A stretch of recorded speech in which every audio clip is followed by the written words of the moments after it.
In August 2015, Elizabeth Holmes tweeted, "There are no dreams you can't achieve. Don't let anyone tell you otherwise." Yeah, that's pretty inspiring, right? Forbes magazine touted her as the youngest self-made female billionaire in the world. The next Steve Jobs, said another business magazine with her photo on the cover page. In 2014, 30-year-old Elizabeth Holmes rose to the top of the world.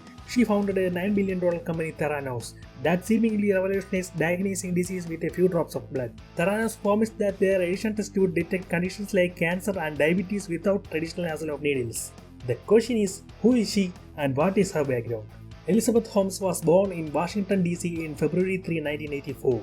Holmes' family moved from Washington, D.C. to Houston when she was young. Holmes was inspired to study medicine by her great-great-grandfather, Surgeon Christian Holmes, but later found that she was afraid of needles. Later, this fear led her to found Theranos. Holmes pursued a degree in chemical engineering at Stanford. She was selected as a President's Scholar while she was a freshman.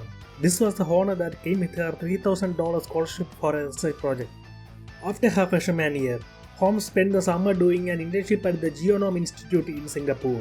In her second year of college, Holmes went to one of her professors, Channing Robertson, and asked for his advice on starting a company. With his support, Holmes founded Real-Time Cures in California in 2003. Holmes explained that fear of needles was the motivation that made her attempt this innovation using only a small amount of blood. When Holmes pitched the idea of getting a lot of data from a few drops of blood on fingertips to Phyllis Gardner, a professor of medicine at Stanford University, Gardner didn't consider this a great idea, and she replied that it was nearly impossible. Many other senior medical professors also had the same opinion. In 2003 itself, Holmes changed the name of her company to Theranos. Robertson became the company's first board member and introduced Holmes to the venture capitalists. Holmes was an admirer of Apple founder Steve Jobs and deliberately imitated his style, often wearing a black turtleneck just like Jobs, but she never admitted it. She always tried to speak in a deep baritone in most of her public appearances. By 2013, Theranos started operating more openly and gaining mainstream attention. The company raised its $50 million from pharmacy giant Walgreens, which began a relationship with Theranos in 2010. According to the Wall Street Journal, Walgreens has over 40 Theranos test centers. Throughout its history, Theranos has also partnered with the Cleveland Clinic and became a testing service provider for AmeriHealth Caritas and Capital Blue Cross in Pennsylvania.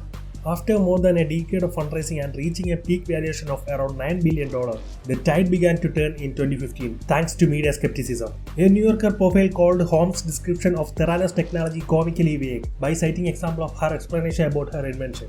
The Wall Street Journal then published a highly critical report on Theranos. Based on interviews with the former employees, the newspaper claimed that management was incompetent and the Theranos grossly exaggerated the capabilities of its own technology.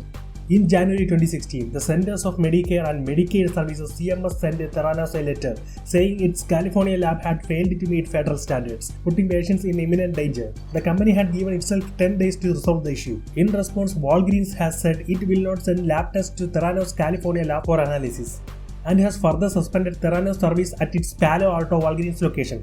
In late November 2016, Walgreens sued the latest startup for breach of contract. The lawsuit was settled in August 2017.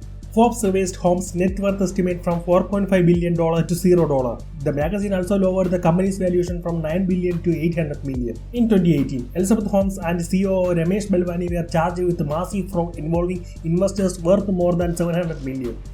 Theranos and Holmes agreed to settle the charges against her, but later in the same year they are accused of being involved in a multi-million-dollar scheme to defraud investors as well as scheme to defraud doctors and patients, and she was indicted for federal fraud. Holmes was indicted on 9 counts of wire fraud and conspiracy to commit wire fraud on another 2 counts. On January 3, 2022, she was convicted of 3 charges of wire fraud and 1 count of conspiracy to commit wire fraud. Holmes will be jailed after the judge ordered her to serve 11-year and 3-month sentence at a sentencing hearing on November 18, 2022. Holmes plans to file an appeal after the sentencing.